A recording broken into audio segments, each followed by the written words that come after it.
Existentialism is often associated with images of Parisian intellectuals, figures wrapped in dark coats, sitting in Saint-Germain cafes, their gaze lost in deep anguish over the finiteness of existence.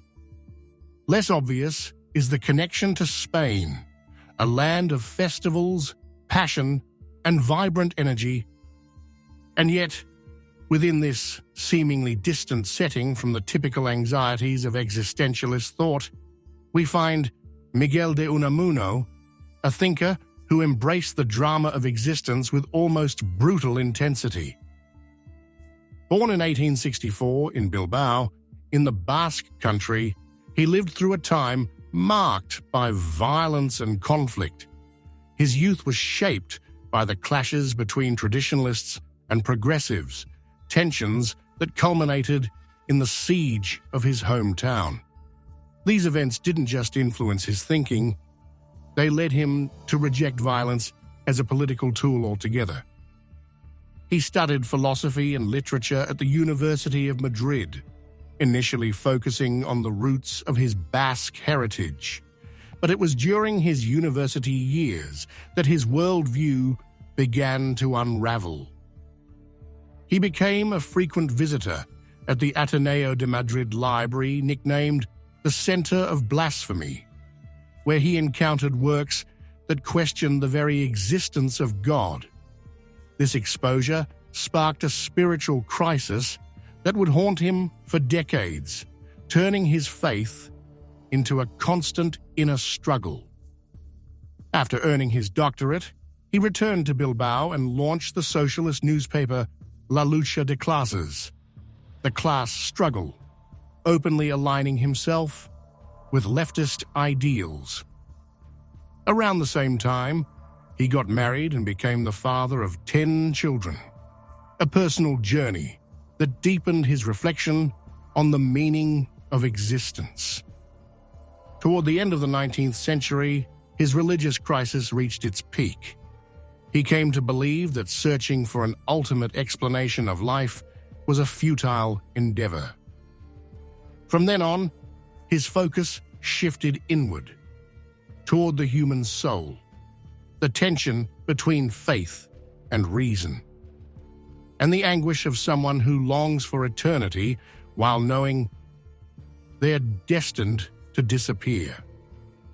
While serving as rector of the University of Salamanca, he found himself facing a Spain torn apart by civil wars and political unrest.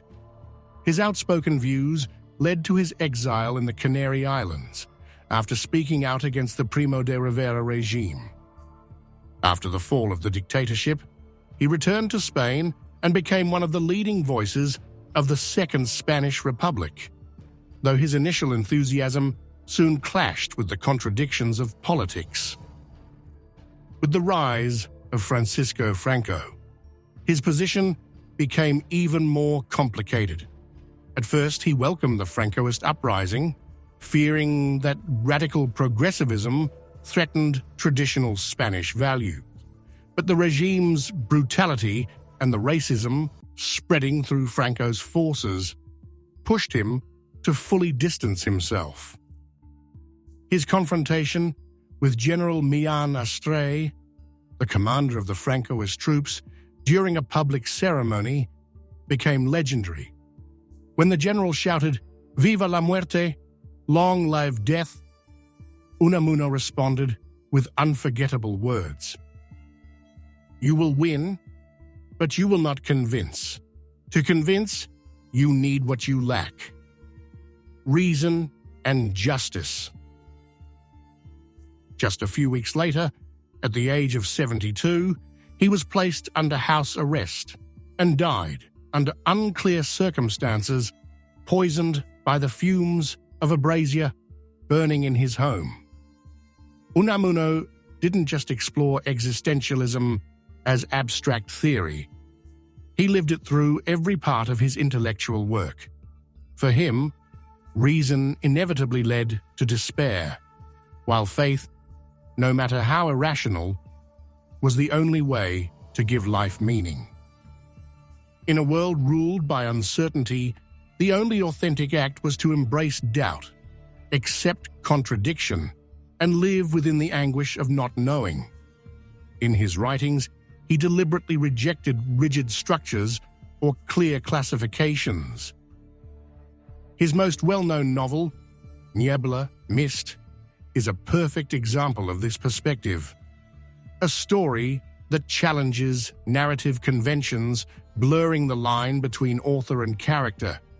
Unamuno inserts himself into the story, speaking directly with his own creation and breaking every literary expectation. He even refused to call it a novel, coining the term novella to reflect its fluid, unstructured, and undefinable nature. Poetry was another tool he used to explore the irrational, turning language into a way of expressing the inexpressible. In many of his works, God is not a certainty or a philosophical concept, but a torment. Those who believe in God without passion, without uncertainty, without even despair, believe only in the idea of God, not in God himself. This sentence perfectly captures his thinking. For faith to be real, it must be lived through pain and uncertainty, never as a comfortable dogma. A recurring theme in Unamuno's thought is the desire for immortality. For him, the greatest human tragedy lies in the awareness of death and the inability to fully accept it. Every human effort, from the pursuit of fame to religious faith, is a desperate attempt to survive beyond one's own end. But it is precisely this desire that makes us truly human. If reason leads to nihilism, then the hope for immortality, however irrational, becomes the only answer left to us. In this sense, Unamuno comes very close to the idea of tragic belief. The notion that human beings are condemned to believe without proof, to live without certainty, and to fight against nothingness, knowing they're destined to lose. Though his name may not be as widely recognized today as Sartre or Nietzsche, his thought left a lasting mark on the philosophical landscape.